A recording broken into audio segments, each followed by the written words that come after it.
All right, the S&P 500 and the Nasdaq 100. We're going to talk about exactly what I expect on the market and what I see going forward. Now, tomorrow, just so you know, we do have the GDP coming out, a little bit of a revision coming out here directly. Now, this is possibly the only really catalyst we have to like the end of the year. We have some like jobs and unemployment numbers, but those aren't that big. And those aren't the real big boys when it comes to those categories. And then we don't have CPI, PPI, and I don't even believe we have PCE left. I could be wrong on PCE. I think we might have one left before the end of the year. But this is going to be one of the biggest catalysts before, beginning of the year. So this is what I want to talk about. This is what probably everyone has their attention on and what we're looking at for tomorrow. So if 2.9% is the expectation, basically they expect GDP to stay flat month over month, no revision, no real change here.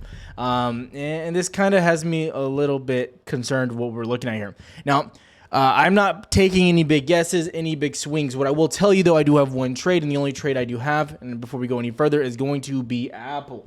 Apple's the only thing I have. So basically what I was looking at here, and I'm going to go back to GDP here in a second, but I just want to be transparent with you guys. Apple came into supply, as you can see here, and then you got rejected right there. You can actually see it was more like the 4 hour, I believe, but again, don't want to waste too much time. Came in, got rejected, so we're sitting in Apple right now. Looks decent, looks good. Would love to see it get back below 134 for confirmation, but I'm not even that heavy in it just because of what's happening here with GDP, and I do acknowledge that we could get a little bit of a bounce here, okay? Now, if we go into what we were expecting yesterday and expecting today, we've been talking a lot about getting that daily gap fill. Okay, a lot of people are talking about, the 5 minute, 1 minute gap fill. No, that's nonsense. Those people probably don't even trade with real money. I'm not going to lie to you. They're just pulling stuff out of their hat and they're just trying to get clicks and whatever else. I'm just saying if you do statistically, what's happening as far as daily gap fills versus these 5 minute and 1 minute, end of the day close gap fills, those are different. It's important to know the difference there and, statistically what gets filled. Now, if we look here, there's a reason why you're balancing now. If you look at SPY, you did fill that daily gap there. And then we go to Qs, you also filled that daily gap that you had there.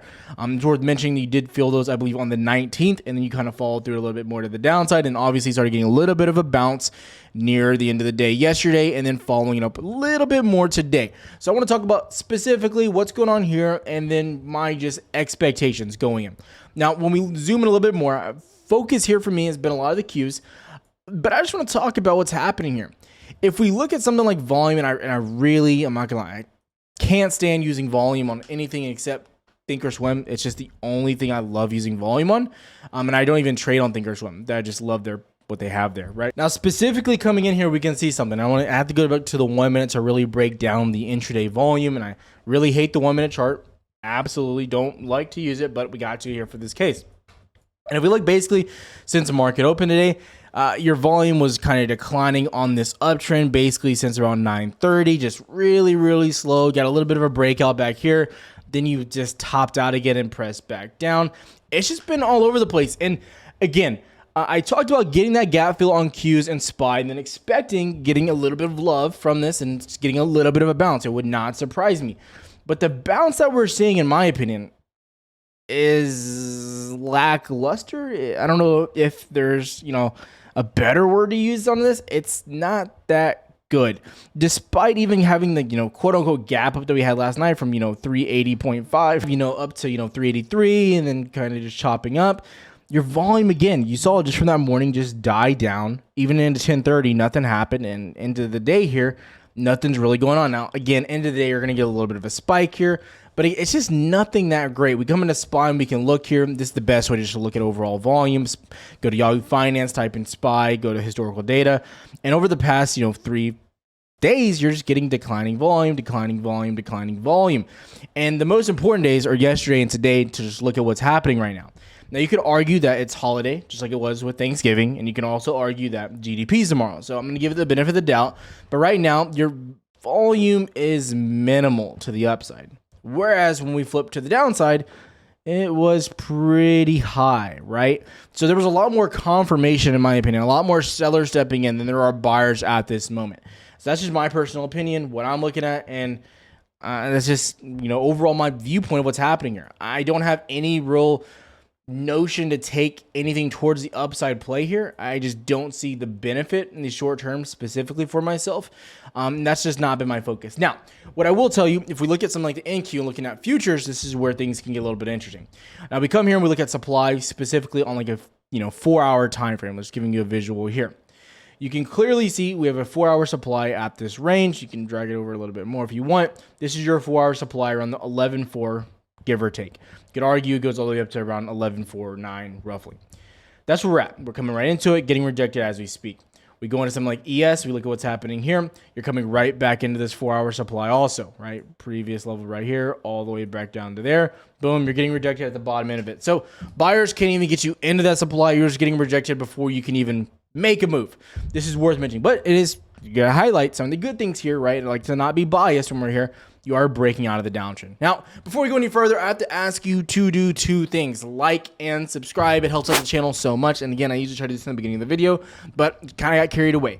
Again, I try to always give you an unbiased viewpoint and tell you exactly what I'm doing with my trades and overall how I see the market moving forward based on news, fundamentals, and technicals, right? I'm not just going to just point lines on a chart because that's not the reality of what happens with the stock market. Also, too, I recommend going to Twitter.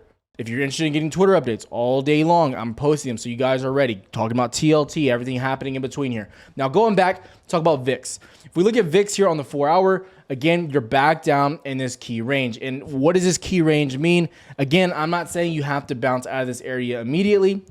Chances are you stagnate in this area majority of the time. If we look here, 1, 2, 3, 4, every time you come in the zone, you've bounced so far and it has signified downside on the market. Now, I will say VIX going up does not necessarily mean that stocks have to come down, okay? It's a measure of derivatives on the market. There's more to it than just saying, oh, it's the inverse SPY. No, it's not. If you want to do that, just go trade the inverse SPY ETF. But looking here, this has been one of the best signals here, and you're coming right back down to this area. I do like it.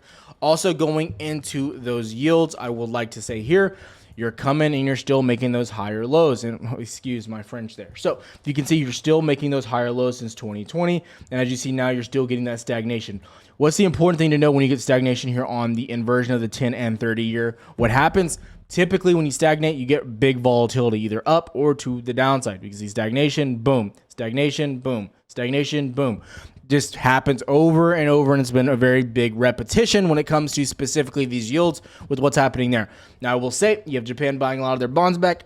Got some stuff happening with the United States. It's very tricky waters that we are in now, and I think there's no real reason to stay quote-unquote bullish. I also do want to mention, okay, I don't want to go over this too much right now, but I will say, and I have to give a shout out to Cajun because he would kill me in Discord if I did not mention this. Right now, if you don't know, they're about to pass or try to pass this bill with the Senate basically before Republicans come in and they basically split the House and the Senate, right? So they're trying to pass 1.7 trillion in spending. This is just further dilution, further. I mean, this goes on and on. I'll have this link down below if you want to go on this whole list and just see everything on this bill. It is ridiculous. I mean, me and Cajun were going on in Discord. And if you're in Discord and you heard us this morning, me, personally, when I see the Democrats, I just don't think there's anything in this administration that's really benefiting us to deflation right now. I think we are just, our heads are up our butts right now. We're just running around like a chicken with our head cut off. And that's not me being a Republican or being a Democrat, right?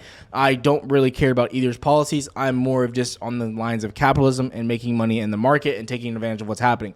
But the truth of it right now is that when I look at what's happening with our government, from the executive branch specifically, nothing about it screams we're trying to handle inflation. Just going to say, we keep saying we're not in a recession. We keep saying inflation's going down. We keep saying stupid things like wages are outpacing inflation, things that just don't make any sense. So in my eyes, our administration views that the sky is in fact not blue, but it may in fact be yellow because they just don't know what they're looking at half the time. So that's my viewpoint there. That might be a little bit of a rant. You might have just unsubscribed. But again, I don't really care because when you come here, what do you get? Unbiased viewpoints 100% of the time. Now, going into tomorrow, what do we want to see? If GDP comes out with a big surprise, it could be a reason for bulls to step into place. But I do want to say, as of now, this bounce of what we've seen is nothing. There's no signs of strength from buyers. There's no signs of strength from just about anyone. It all looks weak to me. I want to say that right now. It all looks incredibly weak. So when I'm looking at the market, I'm sitting on my hands, waiting a little bit right now. Again, I have a small position in Apple, so I'm being transparent about that. But I still love all those plays I've been mentioning. I love Apple. I love Target. I love NVIDIA possibly to downside. Got to break up today, but I still love that play. I still love banks. Those are all plays I'm still looking at and how I'm looking at the market going forward. So there's not a big switch up. There's not a reason to go over 1,000 different stocks. Tomorrow, all eyes have to be focused on GDP and what happens here. And then, of course, how the market reacts. It's going to happen at 7:30 Central, an hour before market open. So if you want to know what time that data comes out, and I think we're just going to flow with that. I think that's going to basically lead the market either into next week or just basically into the end of this week. But even if it comes out positive, I don't see a reason, or I don't see buyers staying in the market for an extended period of time. I still think if we look at something like TLT, this is where a lot of the direction is, pointing me to. TLT is heavy to the downside. And this is probably one or two big buyers buying all these positions because it's all for the same strike, $99. But I'm just going to tell you, people are betting on TLT to go down. And what do I say about TLT?